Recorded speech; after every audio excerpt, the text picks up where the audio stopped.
I have been a fan of NCAA football for a while. My siblings, me and my brother and my dad, we play NCAA Football 12 for the PS3. One of the reasons we have not gotten a PS4 is because of the fact that NCAA football is not available at all for the PS4. So that's one reason that we've been holding off. But then we so the NCAA, they have this rule that you can't use real likenesses of players without subsidizing them or paying them for the likeness. And also they have another rule. It's like you can't pay them for their likenesses. So effectively, you cannot pay them to put their licenses in the game, and you have to pay them, so you can't put the licenses in the game unless you tweak them or whatever, or you don't give them credits in the actual work, which doesn't really make a lot of sense. But the EA Sports went with that. They people were saying, oh, they basically put in all the football players in the football games. This is not true. I remember one time there was a friend from across the street who they were huge Alabama fans. So we're like, hey, come on down, we'll play some college football. So we were playing college football in an exhibition. There was a certain player, I forget his name, but in the game, he had dreadlocks.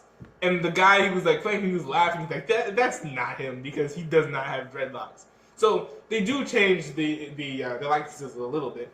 And I don't know how much they changed the skill set because it's hard to gauge, what the actual skill set in ratings would be of the actual people. But one thing that's kind of interesting is the NCAA is looking at actually changing the rules and allowing not just video game companies but all kinds of people to go and use the likenesses of these people in order to create art or just make money and do cool stuff.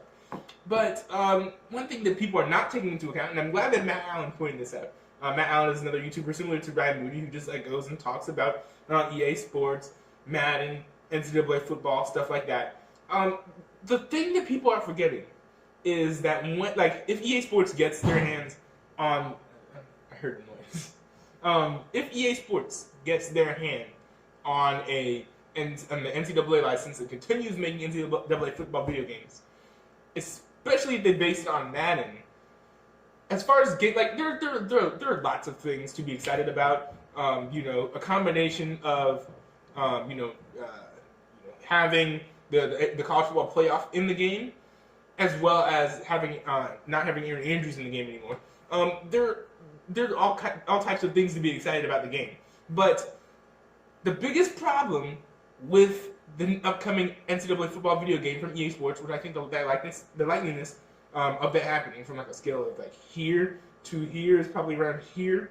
The problem with that is you are going to end up with a very inferior game as far as gameplay is concerned to NCAA Football 14. Here's why: because when they switched engines from the PS3 to the PS4, the engine that they had in PS3 was fine, but they changed it in the PS4 version, so it wasn't as good. It was very clunky, had bugs.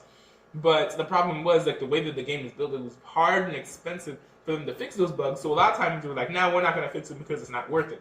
And so what they do is they try to do these instead of fixing the actual engine, they make these changes to the game to try to fix the error. But then that breaks other things, so they have to just keep working constantly instead of rewriting the engine or switching back to the old engine.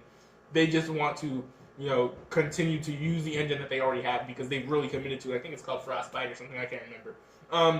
But with the PS5, you do have that potential of new engine. Maybe it's better than the horrendous engine that we've been using for the past 5 years.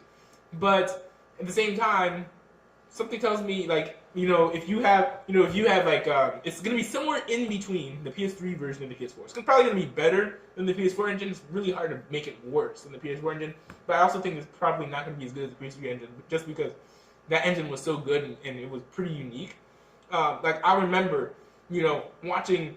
I mean, I know Ryan Moody hates, where how animation based the game is, but when you have animations that are good and actually work with what's going on in every single play, instead of having animations pigeonholed into situations to force things to happen, things actually happen really well.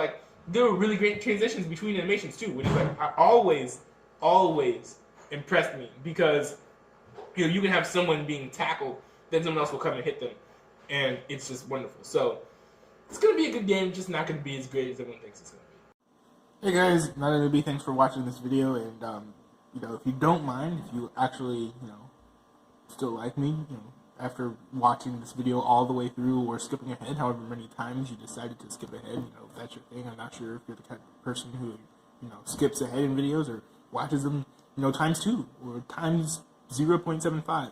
Either way, you've made it to the end, and I just want to commend you for this journey. And I think as your prize, I would like to offer you a free subscription to my YouTube channel.